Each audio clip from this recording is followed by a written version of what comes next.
Hello YouTube, this is our future and the powers with the people.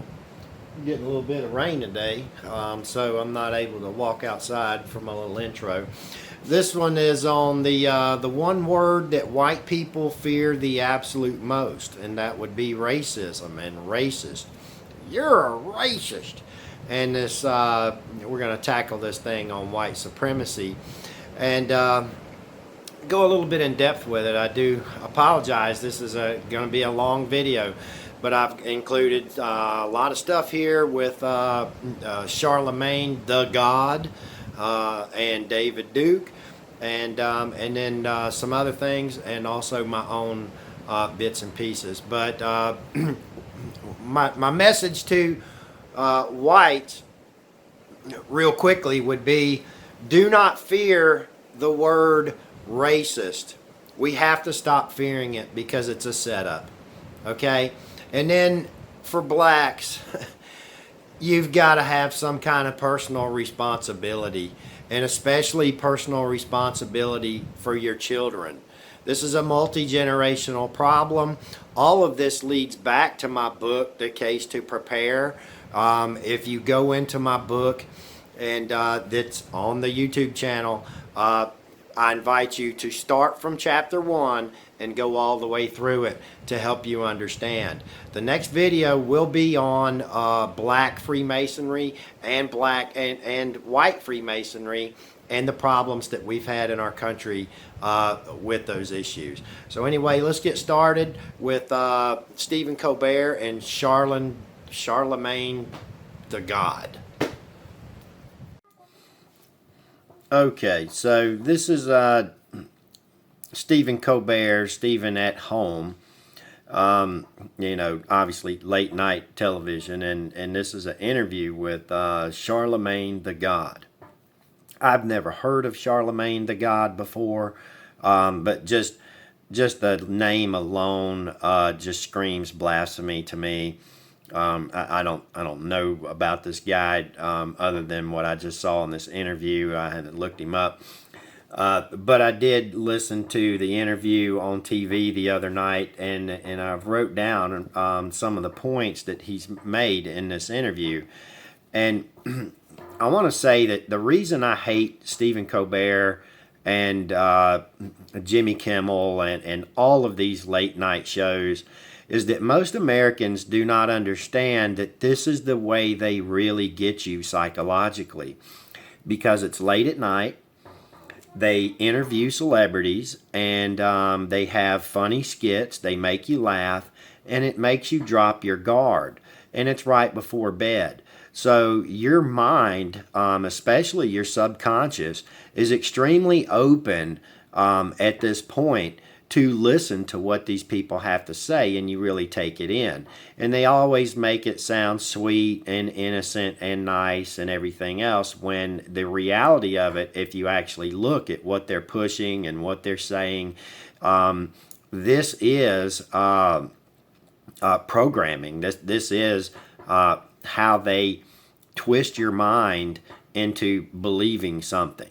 Okay, and that goes for everybody. This ain't race related. This statement has nothing to do with race. This has everything to do with why they do this. And this is why all these shows are extremely liberal in nature, and all of these shows hate Donald Trump, and all of these shows push whatever the mainstream narrative is for the day. They push it, and they push it so hard that it literally makes me sick. I cannot watch these shows. But every once in a while I'll watch them just to see what kind of crap, and that's exactly what it is, crap they are pushing. So I'm not going to go through all this. It's 11 minutes long. We don't have time, but I will go through the points. But I just want you to see a few minutes of this. You're welcome to YouTube this yourself. Welcome back, everybody. My first guest tonight is the best-selling author and media personality you know as the co-host of The Breakfast Club. Please welcome Charlemagne the God. Thanks for being here. It's always good to talk to you, my fellow South Carolinian. Yes, sir. Now, since the death of George Floyd, there have been something like protests in 380 American towns and cities. What do you make of what's going on right now? I mean, none of it surprises me. You know, it's quite a few perfect storms going on at once. Like I always say that right now, America's being exposed for the illusion it's always been. You know, America advertises itself as an all-inclusive resort, but it's really a private club founded by old rich white men for rich white men, and then they make the rules. And we're all caught up in this web of white supremacy, and nothing is going to get us out of that web until you have more privileged white men who are willing to dismantle that system by relinquishing and sharing the wealth and power. You know, and black people, we don't have the power to dismantle that system. We didn't create it. We have the power to force our elected officials to change the way the system is, and that's what these protests are doing to me. And I've said it a million times. Until America, you know, atones for its original sin, which is slavery, through legislation and reparations, no good is going to come to America until that happens. America's going to continue to reap what it sows. Like, this is America's karma. Like, you can't advertise liberty and justice for all, but only offer liberty and justice for white folks. Like, how many times, you know, are we supposed to watch black people brutalized and murdered at the hands of the police? Like, our ancestors were enslaved and built this country for free and didn't get anything for it, and the country feels like it doesn't have to atone for that? Like, no. And the reason we got to constantly tell people Black Lives Matter now is because of the 3/5 rule in the Constitution. It treated slaves as three-fifths of a person. You know, slaves were treated as property, and to this day, you know, because we are still in this system of white supremacy, I think they still see us that way and treat us as such. And, you know, you got to acknowledge the fact that, you know, one of the wealthiest nations in the world, you know, you got to ask, when are they going to give a damn about the plight of the poor? You know, America's unemployment rate is about to hit 20%, I think I read today. 40 plus million people filed for unemployment, you know, wondering how they're going to pay their bills, their rent, put food on the table. And you wonder why people are looting? Not to mention, people are clearly not happy with the administration in the White House. So you just have this, you know, perfect storm of people who are disgusted with this white supremacist system called America. And it doesn't surprise me at all. You know, I think America has been past its breaking point. And I'm actually shocked this is just happening now, to be honest. Okay, so that's a, you know, that statement alone, I'm sorry, but is literally 100% bullshit. Okay, that's 100% bullshit.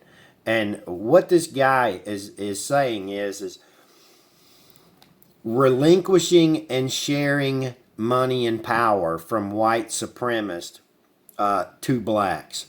They want to dismantle and recreate it. He also stated that only blacks are brutalized and murdered by cops. He also said our ancestors built this country for free. He said that the entire country is a system of white supremacy. Then he went on to make a case for the looting. All right. And then if you keep going in the interview a couple of minutes later, he literally makes a case talking about after the assassination of Martin Luther King for the destruction of America. And when I mean the destruction of it, I mean tearing down buildings, burning it, the whole thing, burning it down.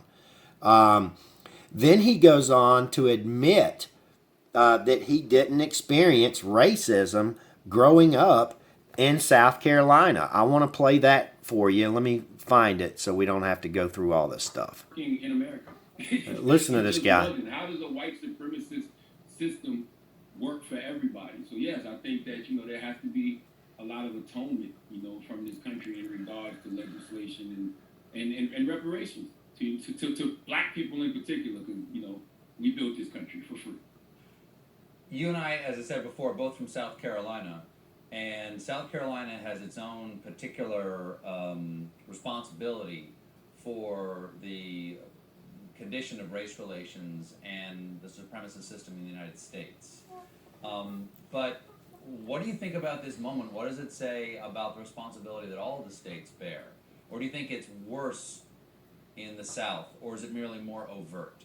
I think it's, you know, that's interesting, because you know, growing up in South Carolina, I always used to tell people I never really experienced overt racism. I think I experienced the more covert racism, but I knew that the overt racism existed. Just because I didn't personally experience it, I know plenty of people who did, you know, and I was just always taught to look racism in the eye and fight it. Okay. So he literally admits that growing up in South Carolina, of all places, that he didn't experience, overt racism. I mean, that means he was treated very nicely by whites, especially because this is the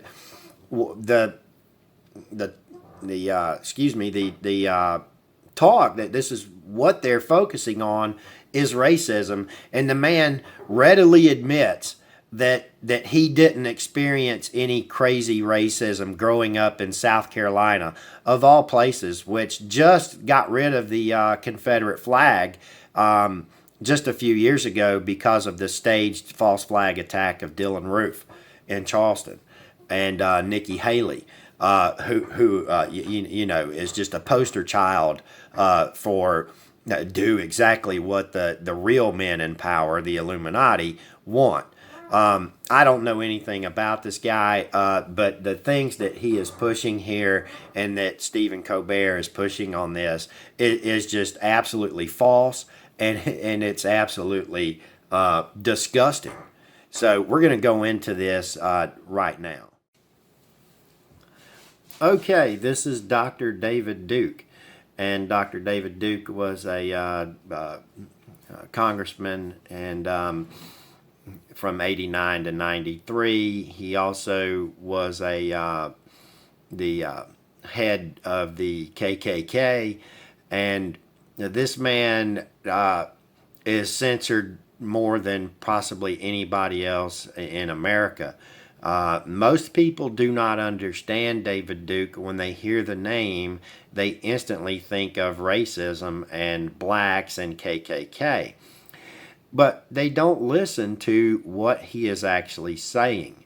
And if you listen here just for a few minutes as we talk about slavery from the Charlemagne the God, maybe we should listen to what this historian has to say about it, because I can promise you David Duke can back this up with actual facts and references where Charlemagne the God is just listening to other people talk a bunch of bullshit. So listen to a few minutes. This is actually on my man porn playlist, and there's two videos that all these videos are really good actually, and I highly suggest you watch them. But the two that I'm pointing out here today that deals with racism is this David Duke video of the true masters of slavery, and then proof that the Confederates didn't fight for slavery. But listen to David Duke just for a few minutes and tell me how much hatred this man has in his heart. Hello, this is David Duke. Other than war, no institution of recorded history has violated more human rights, caused more deaths, more suffering than that of slavery.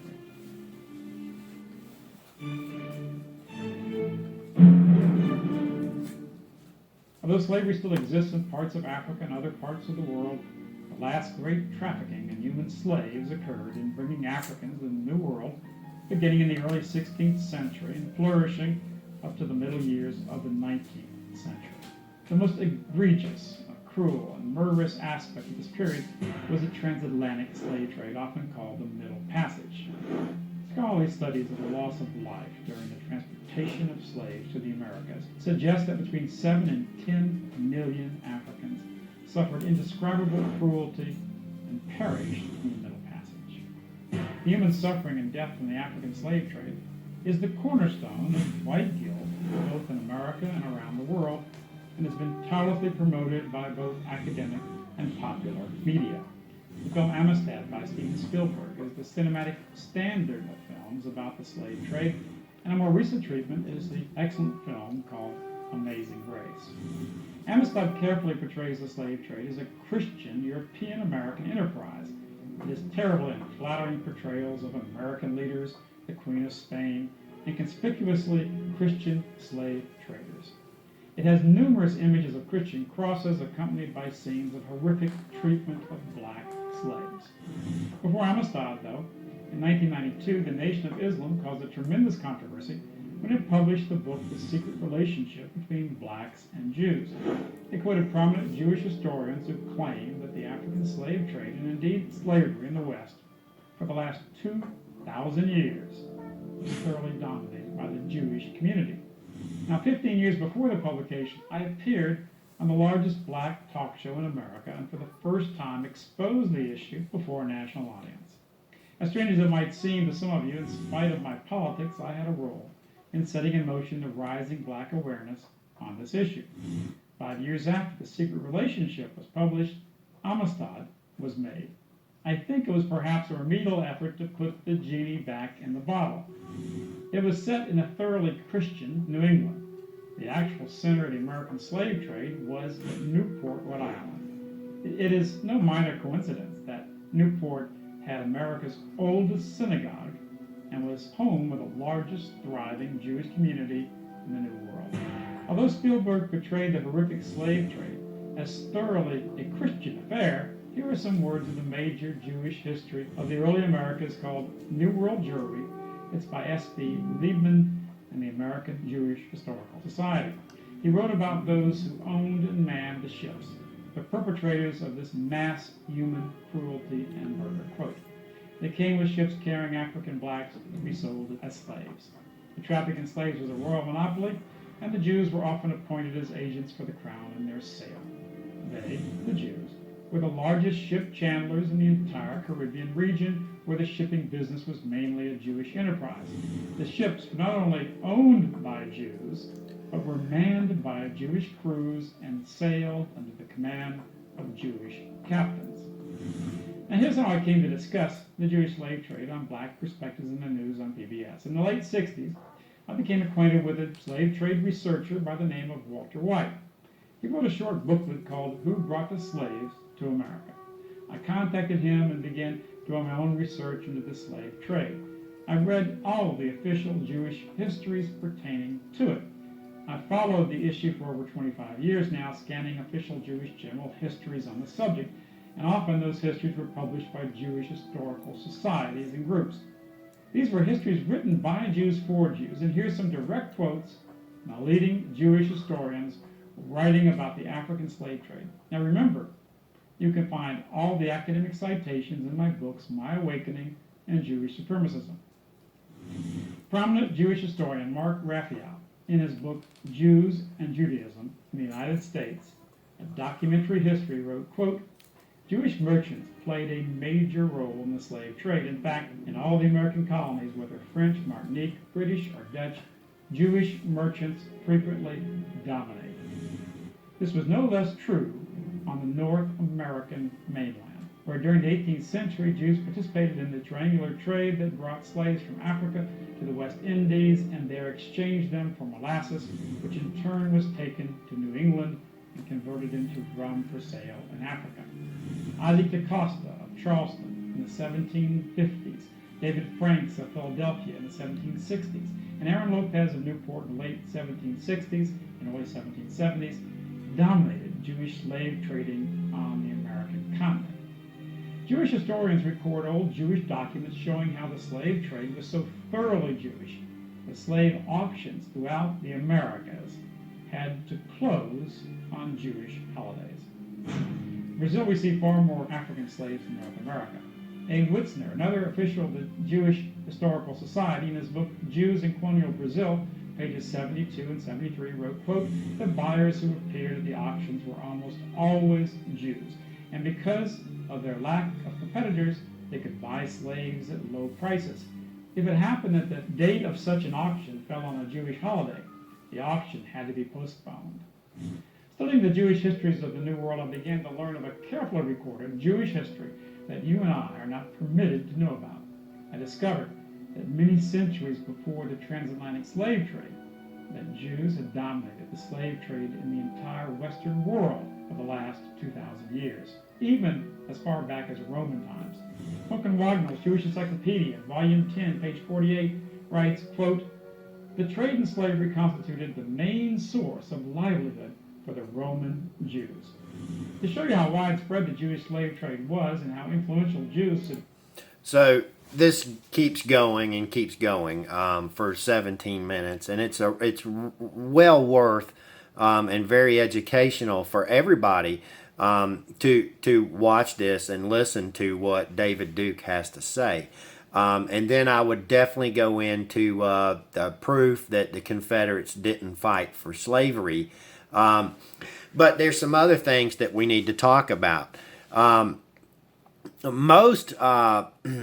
If you consider white people and white people in general, you see that if we take out the emotional part and go back to the 1700s and the 1600s and even the 1800s, pre-Civil War, it's easy to see, and it's very well documented, that the white people actually really took care of their slaves, and they depended on them to work the fields. The South was, and even the North at the time, before the Industrial Revolution, was pretty much all agriculture. So for the agriculture, they needed labor, and the Jews, being the broker, they were the ones that actually brought in the slaves. They were the ones that actually mistreated the slaves just so the slaves would behave and here in the New World, in the colonies. What white people did, and this is why most blacks in America are traditionally Baptist and Christian, especially in the South, is because whites took their slaves to church. And because of that, that right there tells you enough that the whites really cared about their slaves. They wanted to make sure that their souls were okay, and they really wanted them to participate in Christianity. This is where country music comes from. And it came from the revivals up there in the mountains of Kentucky and Virginia and West Virginia and Tennessee, where these huge revivals would happen, and all the slave owners would come, and they would bring their slaves, and the slaves would play music, and the slaves and slave owners would play music together, and that is where country music was born. Also, think of barbecue. Barbecue came from the slaves, and it came from the slaves because they were given these ribs to eat, and they turned it into something very special. So if you can actually see that there was actually a true love, and all the way up into the 1950s, where you had, a lot of wealthy white people had black servants, and blacks that women and men that would take care of the household, help watch their kids, and do things around the farm for them. And of course they were paid, but they really loved those people, and they treated them as family. Where I'm, spent a large portion of my adult life in Gwinnett County, there's actually a park there in Decula that's called Mulberry Park. And Mulberry Park is a beautiful, I think it was originally, a few thousand acres. And then, but this was a landowner family that they willed that entire 1,000 acres to their black slaves. Nobody else got it. That was a black family that ended up getting that land, and it was willed to them, and they owned the land. And obviously through the years they couldn't afford the land anymore, and so they donated it to the county to create this huge 700-acre park with a lake and everything else. That land was given to the slaves from their slave owners. The slave owners actually, for the 99%, of course, there was always that one bad group, and there always will be that one bad group. But they loved their slaves, they took care of their slaves. But even before the Civil War, which is probably why the Civil War happened when it did, is because there were already studies going on, and you can research these studies, that the slaves wasn't producing. And they were actually producing 1/3 of the work that a paid white person would do, such as an Irishman or something like that. And yet, you really have to understand that, I'm Irish.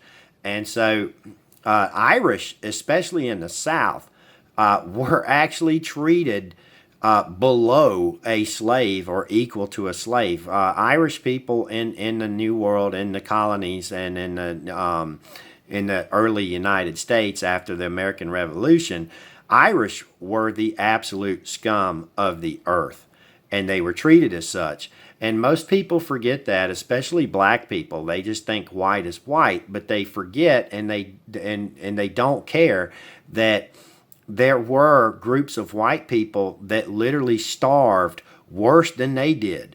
And that was because there was no work for these people, and they were treated like scum. And so, it really is kind of funny how all of this is turned. But if you take into consideration that when you talk about food and, shelter and wood and resources and everything else, basic health care of the time that went into their slaves to keep them at maximum productivity, they were still only producing 1/3 that, say, an Irishman working right beside them would produce for basically, enough food to eat on for the day. And so slavery was already on its way out. It was gonna be gone no matter what. And so I think that was why at the late 1860s was when these people here who were already the bankers and controlled all the money, and you're welcome to look up, it's easy to find what banks actually owned all the slaves and owned them, on paper. And so, there's a lot that goes into this that we are misled about. And so, and if you watch the this video right here, the actual proof the Confederates didn't fight for slavery, it shows you a different side of things that it just didn't happen the way we were taught. And then as for Charlemagne the God's statement on that they built this country for free, that's just simply not true, because these blacks, there wasn't that many here. It wasn't like there were millions and millions of blacks. There were thousands of blacks, but compared to the population of whites at the time, they were very small in number, and they were primarily working the agricultural industry.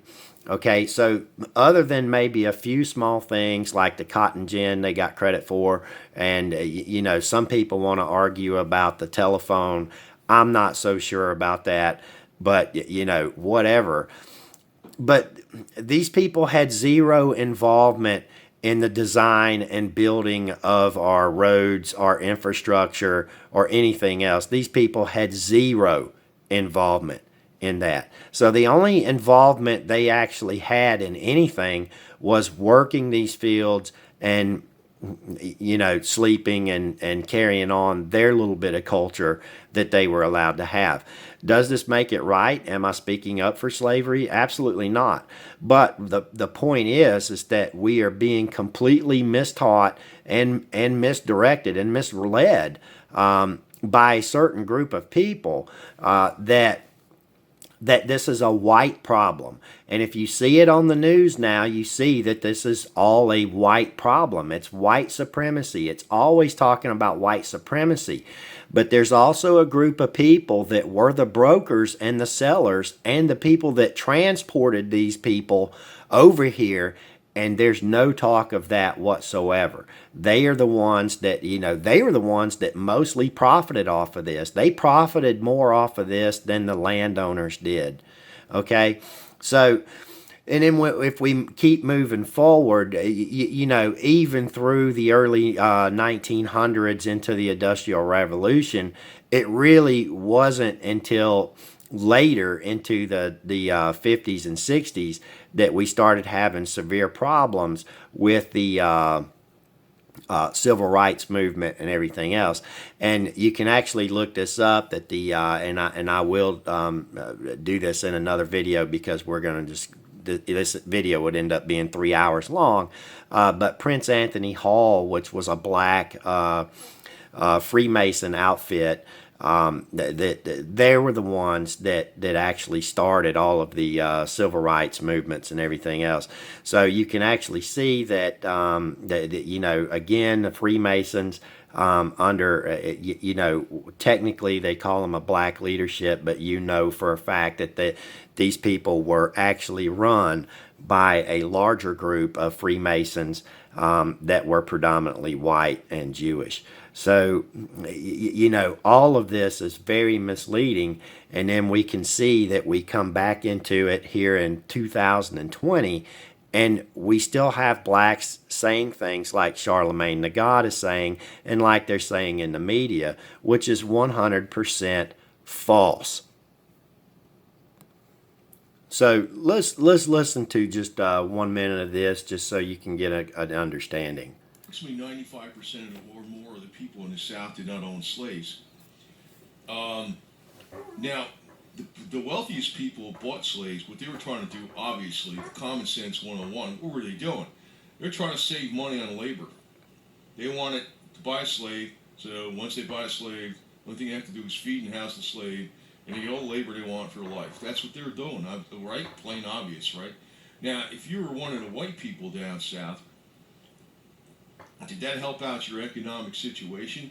I mean, if you were not a slave owner, not in the least. You had to compete with the slaves for wages. So, in other words, you had to compete with somebody who was doing a job in an agricultural environment. The entire South was agricultural. It wasn't manufacturing.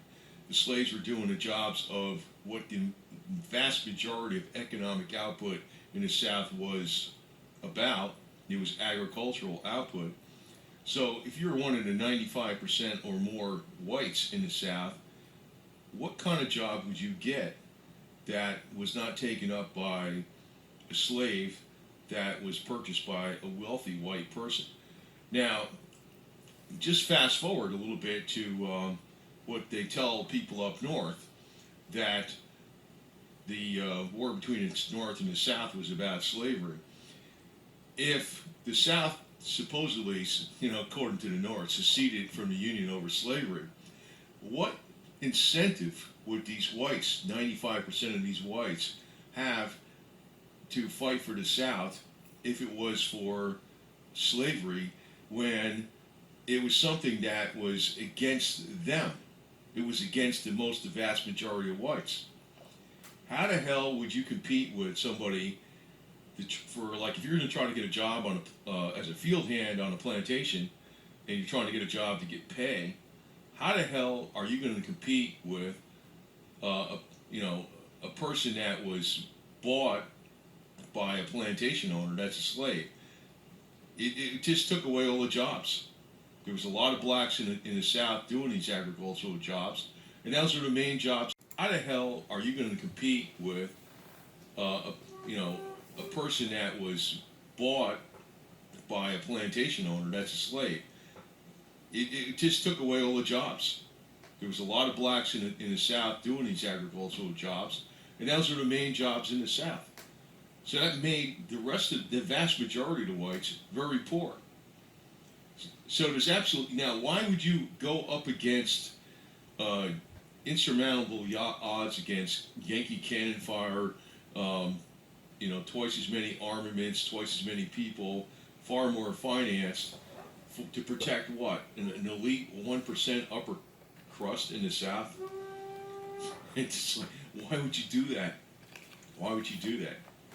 The answer is you wouldn't. Because the reality of the situation is, why did the South break away from or secede from the Union? It was over taxes, and it was solely over taxes.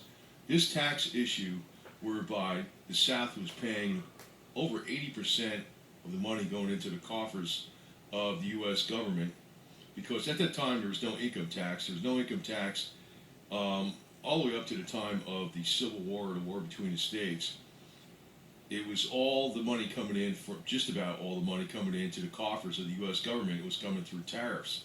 And the main products that were exported from the United States, the vast majority of them were agricultural products in the South. The South almost broke away from the Union many times in the past. Before that, in 1828, 1832, the South was also pissed off after the Revolutionary War that they had to pay the vast majority of the debt from the Revolutionary War of 1776. Now, I have lineage going back to 1776. I know at least 3 direct grandfathers, or there's several great grandfathers actually, that were in, bearing my name too.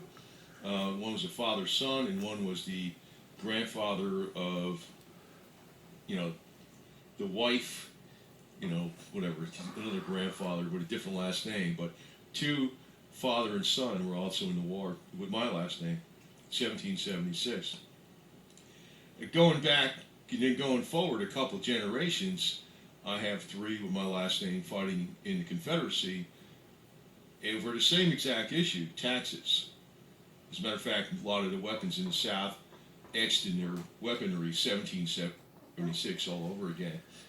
Also found it interesting, a lot of the Cherokees fought on the side of the South too, because they felt they'd have a better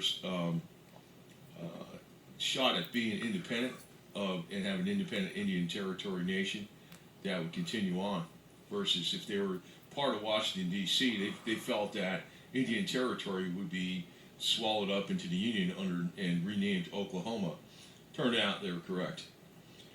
But just going back to square one, it's like how are people going to be motivated to fight so hard? And the Southerners did fight very, very hard.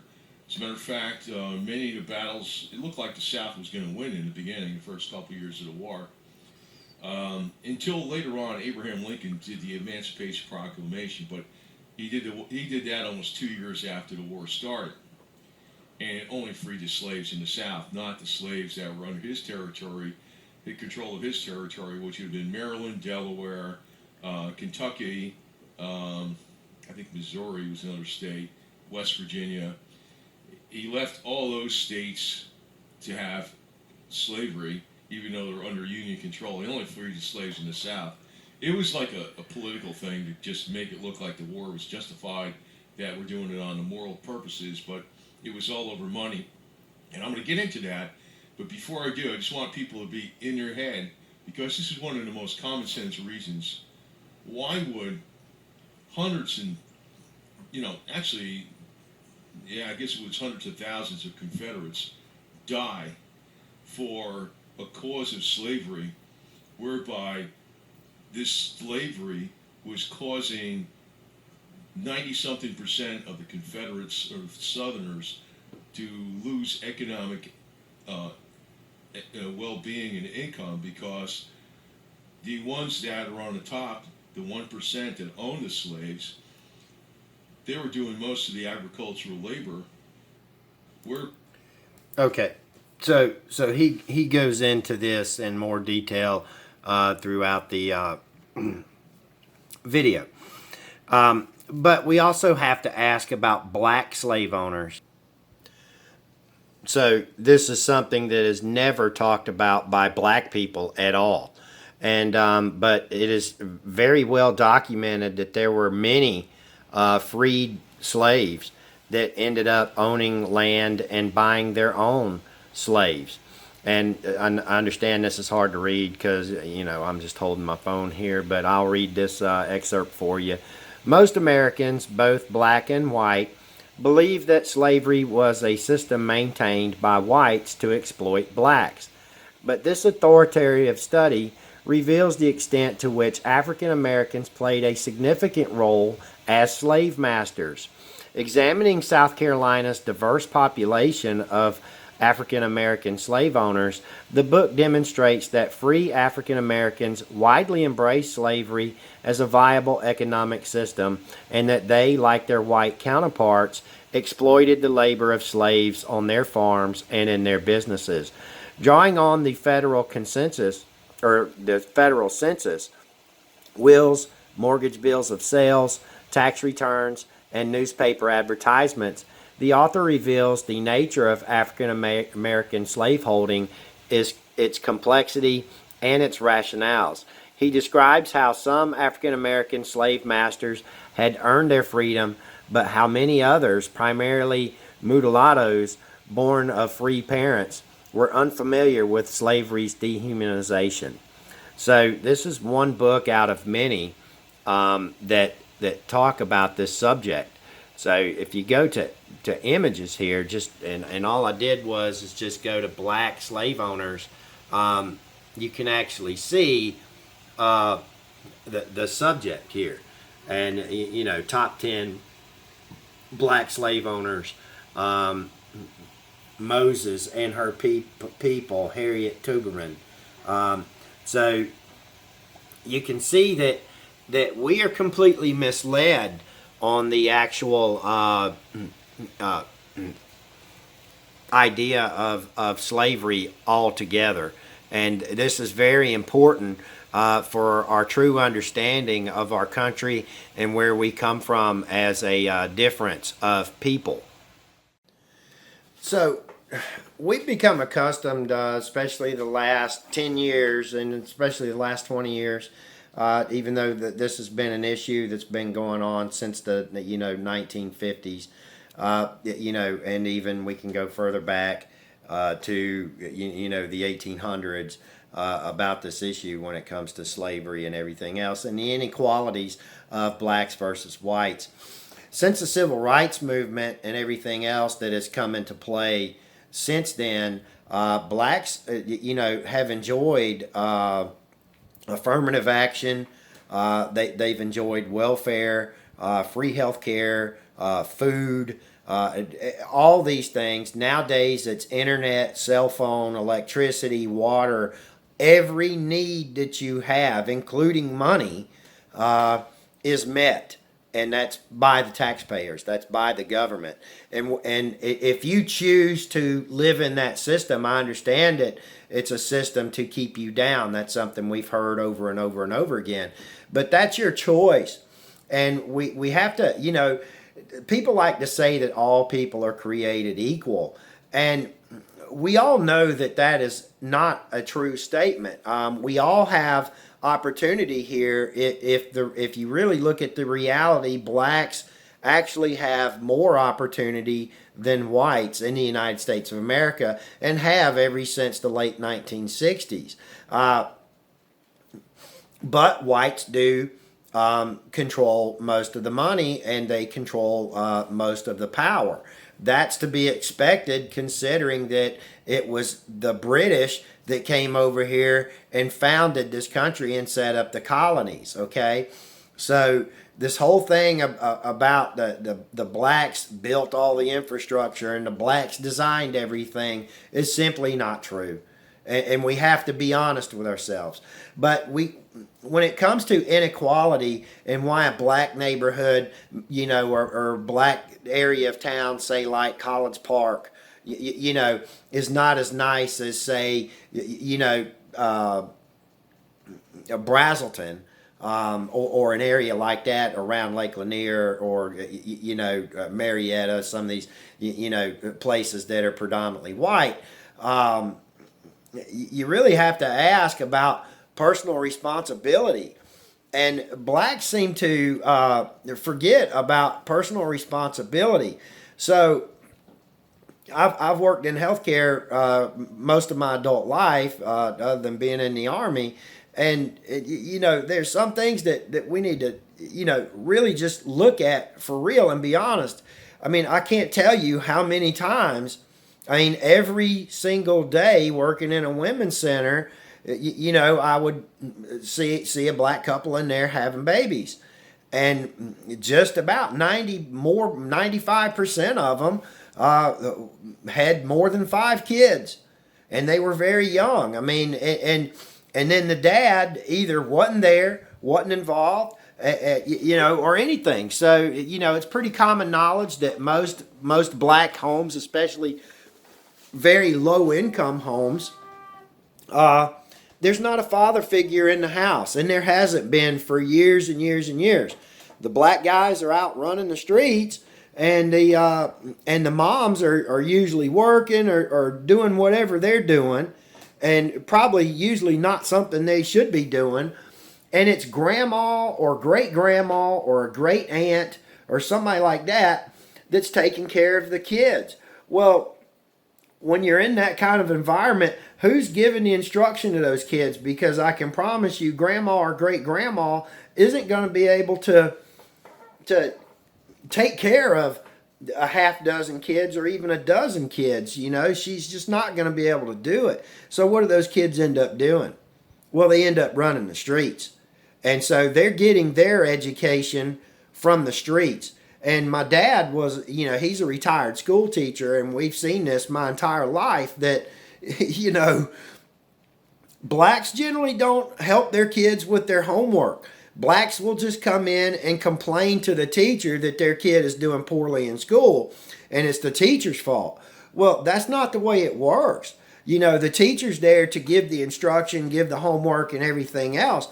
But it's my responsibility as a parent to take care of that child right there and make sure that he understands his homework, make sure that he understands, and make sure that he ain't doing nothing until he gets that homework done.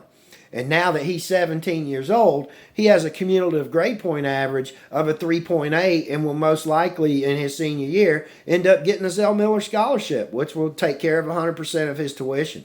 So educated blacks understand this, but the poor and low-income blacks just think it's supposed to be given to them, and that's not the way it works. You have to earn it, and the way you earn it is that somewhere in that black population there are people that have made it, and there are thousands and thousands of them that have made it, and that's because their parents recognized that they have to put their future into their children. Right there. That's the future. And if you're not taking care of that child and making sure that he has every opportunity, meaning he can read and write, meaning he can do arithmetic, meaning that he has values, core values that the man and the woman bring to that child together. If that's not there, that child is already set up for disaster. And I'm sorry, black people, but white people cannot be held accountable for that. There's no way. We cannot be held accountable for that. That is your responsibility. Okay? You've had every need that you have. Every person is met. All right? Nothing has been given to me. Nothing. Okay? I come from a very humble upbringing. You know, what do you think a school teacher makes? And my mom was a nurse. We didn't have nice cars. We didn't have none of that stuff. But we didn't go without. But I'll tell you what we did have. We had a good Christian home. You know, my parents made sure that we were in church. All right? And my parents made sure that we got our homework done. And I was a rebellious kid. You know, I was the one that didn't, you know, I was a very big underachiever growing up in school and gave my parents fits. And I apologize for that. But the values stuck. The values stuck. Now, if your child, if, you know, like as in a black family, low-income family, or even a white low-income family, color has nothing to do with this. And until anybody realizes that color has nothing to do with this, we're always going to be in this repetitive cycle of black versus white. But what it comes down to is personal responsibility for your child. Maybe you don't have the opportunity. Guess what? I'm not rich. I'd love to show you around my home. I'm not going to, but it ain't what you think. Okay? But I've worked very hard for what I have. I went into the Army out of high school. I didn't get any college money from my parents. You know, maybe $1,000, but I used the GI Bill, you know, and I worked real hard and I studied and I worked while I was going to school to become a restorative therapist. And then me and my son's mother, my wife at the time, we worked our asses off. Worked our asses off, and we sacrificed ourselves to make it. And we did make it. And we done very well for ourselves back then. You know, but the economy, what you have to understand is the economy is something that the bankers use to get you. And so this ain't a white thing. And the reason I'm making this video and showing you David Duke and showing you these things is that it's actually not white versus black. It's another group of people that's sitting over in the corner snickering that are pitting the whites versus the blacks, and they've been doing it since the 1600s. And they knew long ago what they were doing. And they knew long ago that they would bring these people in, the black people, have us work them, and then they would free them and start a war and blame that on white people, and then a little while later they can say, look how oppressed you are. And then have all the civil rights movements and everything else. When if you actually look at the pictures of black people from the 30s and 40s, they look pretty dang successful to me. And as a matter of fact, they probably looked a little more successful than a lot of the whites. You know, but if you're going to take the path of least resistance, meaning I'm not going to go to school, meaning I'm going to go join this drug dealing gang and a group of thugs, and if you look at the music these kids are listening to, and it always, since rap music was invented, it's always about killing, it's always about killing cops, it's always about drugs, it's always about prostitution, it's always about really bad stuff. And these kids listen to it from birth. And so, do you know how many times I've seen a 13 or 14-year-old boy on a trauma table dead, shot to death by another group of blacks? Do you know how many times that boy be laying there dead and they call his dad or his mom and say, your 13-year-old boy is laying on this trauma table dead. We need you to come into the ER at Southern Regional. And guess what? They wouldn't come. I'm working. I ain't got time to get down there. Are you shitting me? Your son just died. He's laying on my table dead. And you're going to tell me you ain't got time to come down there and see your dead son? But you want to go destroy property? Because you're mad that a dang drug dealing, meth addict, porn star was set up and killed, then we don't even know if this is real. And now y'all want to destroy everything? Now you want to blame it on us? You know, I've heard so many times. I was in Walmart. And I was checking out. And this was in Loganville. And this was just a couple years ago. And as I was checking out, there was a black woman at the customer service desk throwing an absolute fit that she had this unopened or opened box. I looked. I mean, it was open. The box was destroyed. She wanted to take back this TV that was, you know, $150 or something like that. And they wouldn't take it back. She didn't have a receipt. She barely had the box. They said no. So she starts throwing an absolute fit in the Walmart, calling them all racist.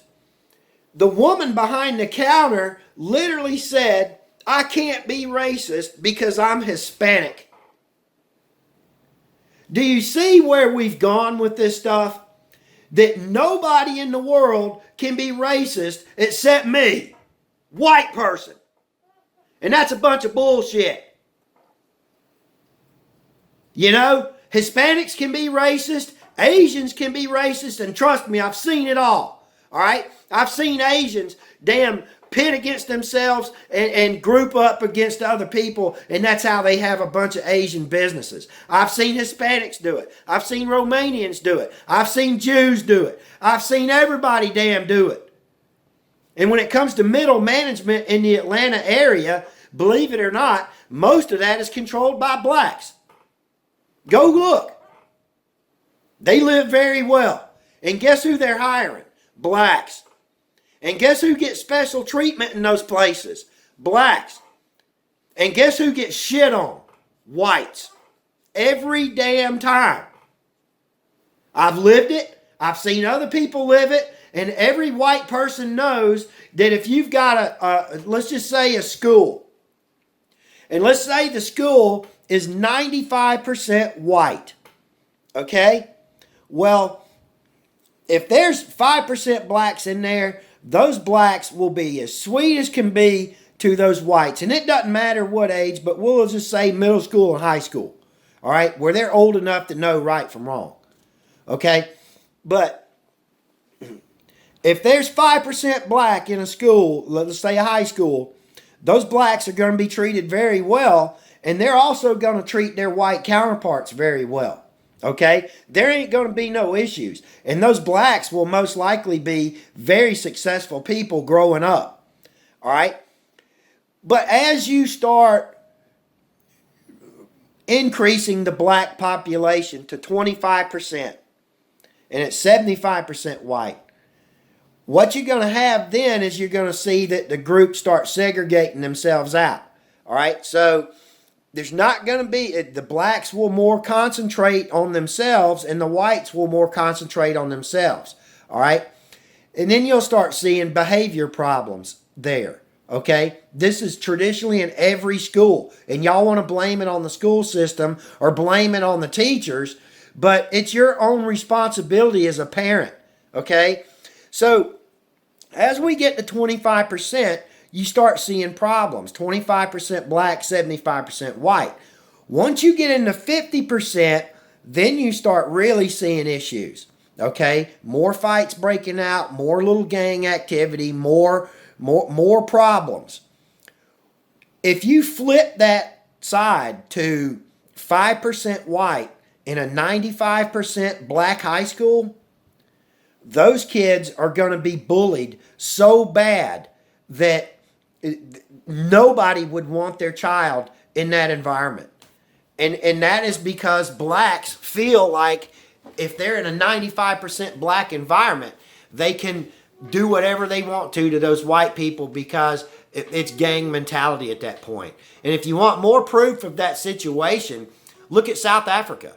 And now they're literally killing whites and wanting to steal their farmland because they don't have any. Well, you tore up all your land. You know, and it's the same thing that happened in Zimbabwe. When Zimbabwe took over all black, guess what? They starved. They absolutely starved. And now they're begging white farmers from South Africa to come into Zimbabwe and help increase their production to feed them. That is a fact. Okay? So, whites have been accustomed to be so scared of the word racism that, you know, all somebody has to do, no matter what they're trying to get away with, and y'all know it's a scam. Okay? But as soon as somebody points to a white person, it doesn't matter if it's in a store, it don't matter if it's a political thing, a TV show, or God knows what, as soon as somebody points a finger at him and says, "You're a racist," guess what? "Oh, I'm not a racist. I'm not a racist. I love black people. Blah, blah, blah, blah, blah, blah." And then they go every way they can to fix the situation to shut that black person up so they don't deem them a racist or a racist business or anything else. And blacks know this. It's the exact same things Jews do with anti-Semitism. Oh, it's anti-Semitism. Oh no, we love Jews. Do you see how they're making that victim mentality and then turning it on us aggressively? And as white people, we are scared to death of the term and the word racism. What we need to do is blacks have to own up to their own personal responsibility. That has to be done. Okay? We're not going to pay you. We already pay you. All right? You get Section 8 housing, you get everything. A cell phone, internet. You ain't looking for a job with it. Not one that you can attain. You know, we have to be realistic. We're not going to give you, now I'm not because I don't have anything, but nobody's going to give you, you know, and if they do, it's completely wrong. You have to earn it yourself. And you're not going to. You have to understand that, okay? If you've been in and out of jail a half a dozen times, the only thing you can do is open up your own business, and you have to be smart. Because you're not going to get a job. You have to make it work yourself. You have to be an entrepreneur. You have to create the market. Okay? But then you have to raise your kids and teach them personal responsibility. Okay? You have to teach them personal responsibility. And if you don't do that and you let them run the streets wild at 5 years old with their 13 and 15-year-old brothers and sisters, guess what you're going to get? More than likely a dead kid. You know, or the best he'll attain is a half dozen of his own kids all living off of welfare. That's not a very good future. But that has nothing to do with me. I did not create that situation. My ancestors did not create that situation. You created that situation. Your father created that situation. Your grandfather created that situation. And until you come to that reality, you're never going to be okay. Never. Is it any wonder that these black places like, you know, south side of Chicago or south side of Atlanta, it's funny, it's always the south side, but that these are the worst places with the highest crime and highest murder rates of anywhere in the country per capita? Is that our fault? Well, you want to blame it on the educational system, but nobody wants to teach in those places because of their safety. Because you aren't raising your kids to be respectful. You aren't raising your kids to do their homework. You aren't raising your kids at all. You're out running the streets too, smoking crack. But you want free shit. And it ain't gonna happen, my friend. I have no hatred for anybody. None. And I'm a Christian, and I'm putting this out there to help. But over the stuff I've heard the last few days on the media and the way they've turned everything again against us, white people need to stop being afraid of the word racist. Because guess what? If you're white, they already consider you to be a racist. So the only way we're going to fix this is to stand up for ourselves and say no.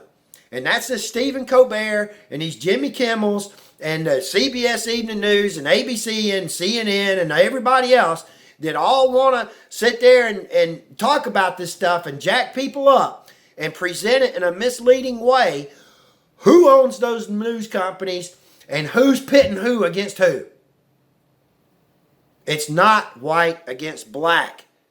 White and black need to wake up and unite against a greater evil threat. And that is one world global government under the control of Israel. Look it up for yourself. We'll go into black Freemasons and the civil rights movement and the abolition movement next. God bless.